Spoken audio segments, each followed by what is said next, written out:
سے اور ایک ساتھی سوال کر رہے ہیں کہ مفتی صاحب سنت مؤکدہ، غیر مؤکدہ اور مستحب میں کیا فرق ہے؟ ان تینوں میں کیا فرق ہے؟ پہلی چیز یہ ہے کہ سنت مؤکدہ وہ عمل ہے جس پر اللہ کے نبی صلی اللہ علیہ وسلم اور صحابہ نے ہمیشہ عمل کیا ہو، بغیر کسی شرعی عذر کے اس کو نہ چھوڑا ہو، جیسا کہ فجر سے پہلے کی 2 سنتیں اور اسی طریقے سے ظہر سے پہلے کی 4 سنتیں ہیں، سنت مؤکدہ ہیں۔ اللہ کے نبی اور صحابہ ہمیشہ اس پر عمل کرتے تھے، کبھی نہیں چھوڑتے تھے، صرف شرعی عذر کی بنا پر اس کو چھوڑتے تھے۔ اس کو سنت مؤکدہ کہا جاتا ہے۔ اگر کوئی بندہ اس پر عمل نہیں کرتا تو بندہ گنہگار ہوگا، اس کو سنت مؤکدہ کہا جاتا ہے۔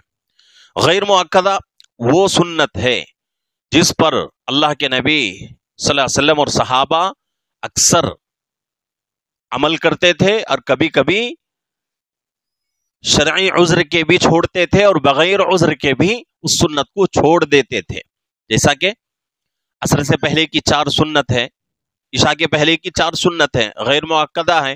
اللہ کے نبی اور حضرات صحابہ اکثر عمل کرتے تھے، کبھی چھوڑ بھی دیتے تھے، تو اس کو غیر مؤکدہ کہا جاتا ہے۔ مستحب یہ ہے کہ وہ چیز ہے جس کو کرنے پر ثواب ملے گا، نہیں کرنے پر کوئی گناہ نہیں ہے، یہ اس کو جو ہے مستحب کہا جاتا ہے۔ یہ تینوں جو ہے چیزوں میں فرق ہے۔